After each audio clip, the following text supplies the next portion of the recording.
बड़ी खबर आ रही है, इसका रुख मुझे करना होगा। असम से है। असम में सभी सरकारी मदरसों को बंद करने का फैसला किया गया है। इन मदरसों को स्कूलों में तब्दील किया जाएगा। प्रदेश के कैबिनेट मंत्री हेमंत बिस्वा शर्मा ने ऐलान कर दिया है कि प्रदेश सरकार के पैसे से चलने वाले मदरसों को स्कूलों में तब्दील किया जाएगा। कुछ स्कूलों के शिक्षकों को सरकारी स्कूलों में ट्रांसफर किया जाएगा और मदरसों को बंद कर दिया जाएगा। इस बारे में नवंबर महीने में एक नोटिफिकेशन जारी किया जाएगा।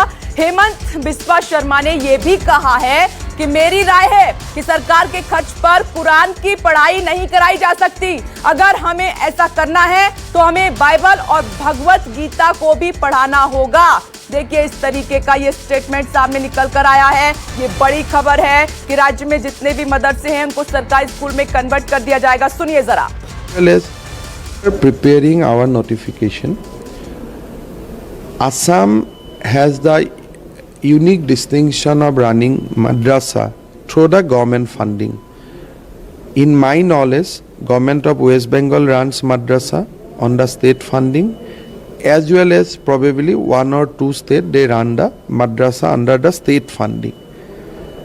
What we are trying to do that all these madrasas will be converted to a normal regular school, or in some cases the teachers will be transferred to normal regular schools and madrasas will be closed.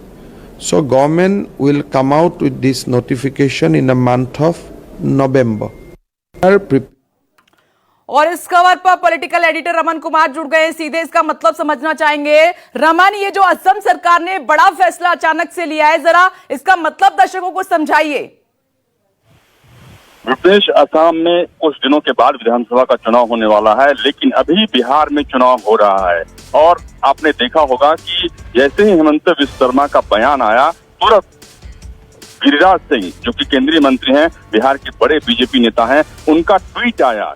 2 line का tweet उन्होंने लिखा था और बाकी विस्तार से जानकारी उन्होंने दी थी और कहा था कि असम में मदरसा बंद होगा। यानी कि वो एक खुशी जाहिर कर रहे थे। तेजस्वी सूर्या जो कि युवा बीजेपी के अध्यक्ष हैं, उन्होंने भी इसे लाइक किया। यानी कि बीजेपी के कई ऐसे नेता हैं जिनके मन में इस बात को लेकर खुशी है कि जो बीजेपी का एजेंडा है, उस एजेंडा को आखिरी साल में असम सरकार इम्प्लीमेंट कर रही है और उसका असर बिहार के चुनाव पर भी देखने को मिलेगा और असम में इसका फायदा तो उनको होगा ही होगा।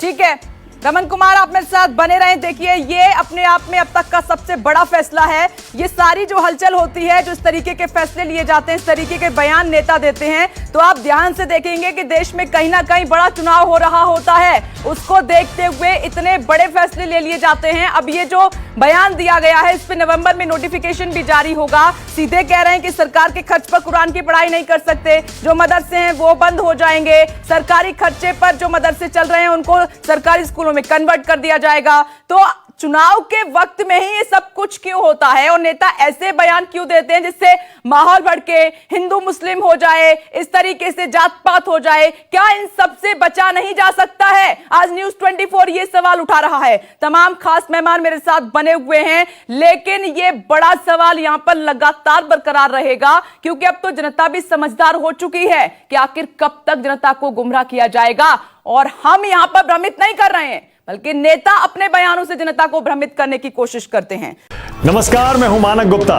अगर आपको हमारा ये वीडियो पसंद आया हो तो इसे लाइक और शेयर जरूर करें, और हां, हमें सब्सक्राइब और फॉलो करना ना भूलें ताकि आप देश और दुनिया की कोई खबर मिस ना करें।